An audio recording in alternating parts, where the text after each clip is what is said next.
कहते हैं नेताजी झूठ बोलते हैं, मगर वहीं जनता जो है झूठ नहीं बोलती है। अगर वो झूठ बोलती रहती तो अपने मनपसंद का नेता नहीं चुन पाती। और जनता के मन में कई सवालों के साथ जो हिचकोले खाते हैं, उसके जवाब में अपना वोट से वो चोट नहीं करती। हमारे साथ धालबुमगढ़ की जनता है, धालबुमगढ़ की कुछ युवा है, जिसे समझने का प्रयास करते हैं कि क्या नेताजी झूठ बोले हैं और क्या नहीं कर पाए हैं, और नहीं कर पाए हैं तो क्यों नहीं कर पाए हैं, और नहीं करने का नतीजा उन्हें क्या भोगना पड़ेगा। हम धालबुमगढ़ क्षेत्र में हैं और धालबुमगढ़ क्षेत्र के युवा है। सबसे पहले आपसे ही शुरू करते हैं, नहीं सबसे पहले आपसे ही शुरू करते हैं। एक लाइन बताइए कि धालबुमगढ़ ये क्षेत्र है और इस क्षेत्र में क्या होना था जो नहीं हो पाया, आप युवा ठगा हुआ महसूस कर रहे हैं। देखिए, सबसे पहले तो रोजगार की बात आती है। जो युवा को रोजगार देंगे, जेएमएम सरकार बोले थे, वो रोजगार मिला नहीं अभी तक। शिक्षा की हम बात कर ले तो क्या क्षेत्र में शिक्षा है?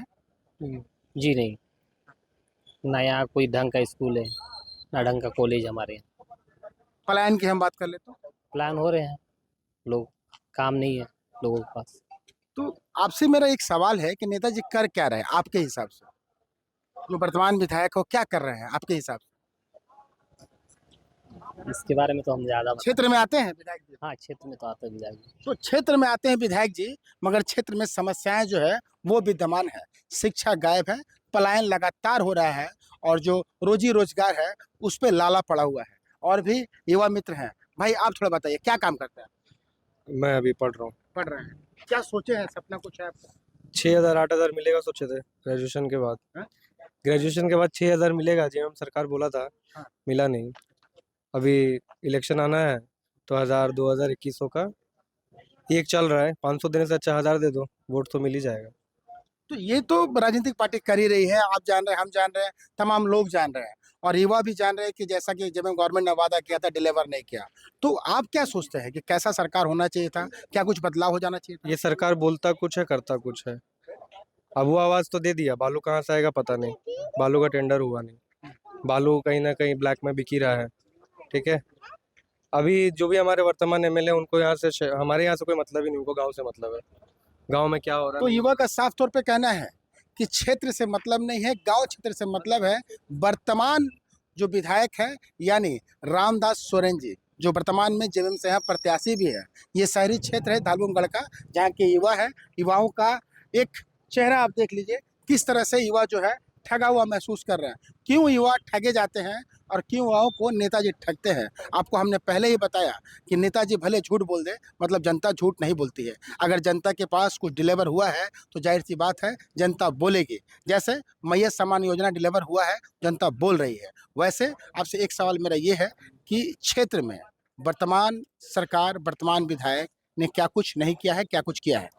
देखिए, यहाँ जेएमएम का सरकार बन के 5 साल भी दिया, पर वैसा कुछ काम हुआ नहीं। हम लोग का यहाँ स्वास्थ्य को लेके देखिए, स्वास्थ्य हॉस्पिटल है पर ना तो डॉक्टर है ना नर्स है। इमरजेंसी में कोई पेशेंट जाता है तो यहाँ से सीधा एक तो आपका उड़ीसा या तो फिर बंगाल रेफर कर दिया जाता है। मैंने कोई व्यवस्था नहीं है। विधायक जी कभी कभार आते हैं साल में एक बार, वो भी नज़र मिलना मुश्किल है। और शिक्षा बोलने से स्कूल है, स्कूल में टीचर का भी कमी है, टीचर नहीं है।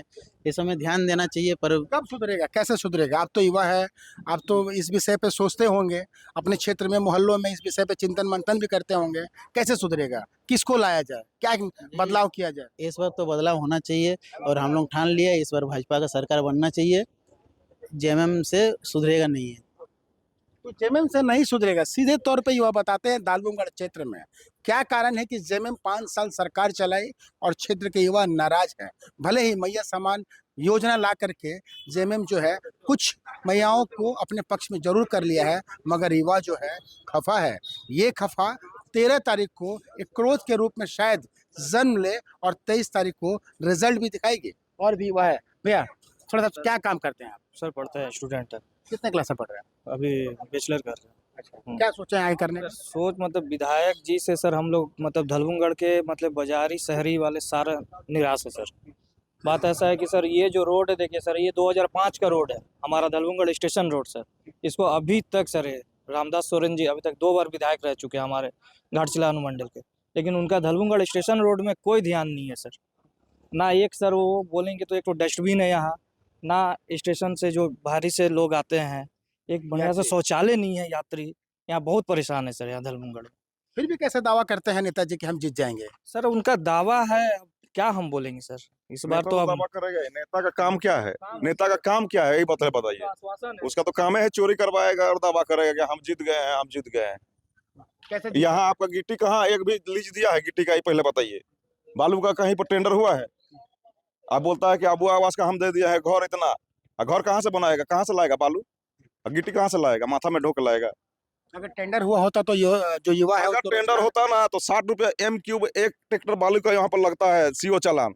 और यहाँ पर नहीं भी तो 600 से 700 रुपए में आदमी को बालू मिलेगा। और वहाँ पता अभी तो घाटे में 600 रुपया लगता है। हमारे जाएगा पायरी बैग 100 टका लीबो, कौन निकालता है बालू? गाँव वाला। गाँव वाला। जी हाँ, जोन गांव में गिरता है वो गांव वाला का वो रंगदारी चलता है। तो अवैध बात है। अवैध हो गया है, करवा रहा है, गवर्नमेंट करवा रहा है। आपका जो प्रशासन है वो भी उसमें मिलित है। आपका क्या माइनिंग को पता नहीं है? माइनिंग खुद चोरी करवाता है। क्रोध का कारण आप समझ गए होंगे कि ये क्रोध धालबुमगढ़ क्षेत्र के युवाओं के अंदर क्यों है। बालू की अवैध जो है वो बिक्री है यहाँ पे, जैसा कि युवा बता रहे थे। हालांकि कितनी सच्चाई है ये जांच का विषय है, मगर एक बात साफ है, युवाओं के अंदर एक बड़ा क्रोध है जो एक विस्फोट के रूप में इस क्षेत्र में, शहरी क्षेत्र में दिखाई पड़ रहा है। ये कैसे ब्लास्ट करेगा, क्या नुकसान करेगा, ये समझ से परे है। मगर एक बात साफ है, युवा क्रोधित है। कुछ और लोग भी है जिससे समझ लेते हैं कि किस तरह से, जैसा कि लोग बता रहे थे कि इस क्षेत्र में अवैध बालू का काम चल रहा है। सड़कें नहीं बनी है, शिक्षा गायब है, पलायन लगातार रुक नहीं पा रहा है। जी, यहाँ माने एडुकेटेड पीपल इतना स्टूडेंट्स है जो कि ऑलरेडी कुछ ना कुछ ग्रेजुएटेड है, पोस्ट ग्रेजुएटेड है, बट उसके सामने किसी तरह कोई इनकम का सोर्स नहीं है। अगर कोई मान लेते हैं कोई पेरेंट्स अपने बच्चे के ऊपर 5 लाख 7 लाख 10 लाख खर्च करके अगर वो उसको रिटर्निंग में अगर कुछ नहीं मिल रहा है तो वो पूरा पेरेंट्स का पूरा जो इन्वेस्टमेंट तो वेस्टेज है ना। तो यहाँ पे अगर आप हमारे क्षेत्र में देखोगे ना, ऐसे बहुत सारे लड़के हैं जो डिग्री लेके बेकार बैठे हुए हैं या 4000 5000 का जॉब के लिए तरस रहे हैं। तो ये सब कौन देखेगा? ऑब्वियसली अब कौन कर सकता है? देखो मैं देखिए, वोट तो देना है। वर्तमान सरकार को आप गलत बता रहे हो तो जाहिर सी बात है ऑप्शन में बीजेपी है। अब सीधी सी बात है कि ऑप्शनल तो वही है, उसके अलावा कुछ नहीं। बट हाँ, एक एनालिसिस किया जाएगा, एनालिसिस करने, हाँ एनालाइज किया उम्मीद जाएगा। है कि बीजेपी आएगी तो कुछ बदलाव होगा। पूरा तो उम्मीद है बीजेपी आए, पूरा ही उम्मीद करते हैं। यही ऐसे है, कुछ चेंज होगा। जो उम्मीद किए हैं, जो नहीं मिला है वो आने से मिलेगा, यही उम्मीद है बस। उसी लिए नहीं है बहुत कुछ, लेकिन बोलना नहीं चाहते हैं। तो युवाओं के मन में बहुत कुछ क्रोध है मगर बोलना नहीं चाहते हैं। कारण साफ है, ये धालबुमगढ़ का क्षेत्र है, यहाँ से बंगाल महज कुछ ही किलोमीटर के दूर में है और जमशेदपुर लगभग यहाँ से 60 से 70 किलोमीटर दूर है। मगर धालबुमगढ़ का ये शहरी क्षेत्र है जहाँ शहरी क्षेत्र के युवा साफ तौर पर बताते हैं कि कई काम ऐसे हैं जिसे हो जाने चाहिए थे, मगर वर्तमान सरकार, वर्तमान विधायक ने अनदेखी किया है। इस कारण से यहाँ बदलाव होगा। अब क्या होगा 13 तारीख को पता चलेगा। क्या होगा 23 तारीख को जब मत की पेटियां खुलेगी तब पता चलेगा कि सरकारें किसकी बन रही है, पता चलेगा कि गांव में सरकार किसकी बनने वाली है। अपने सहयोगी नवीन प्रधान के साथ इंद्रजीत सिंह, समाचार प्लस, धालबुमगढ़।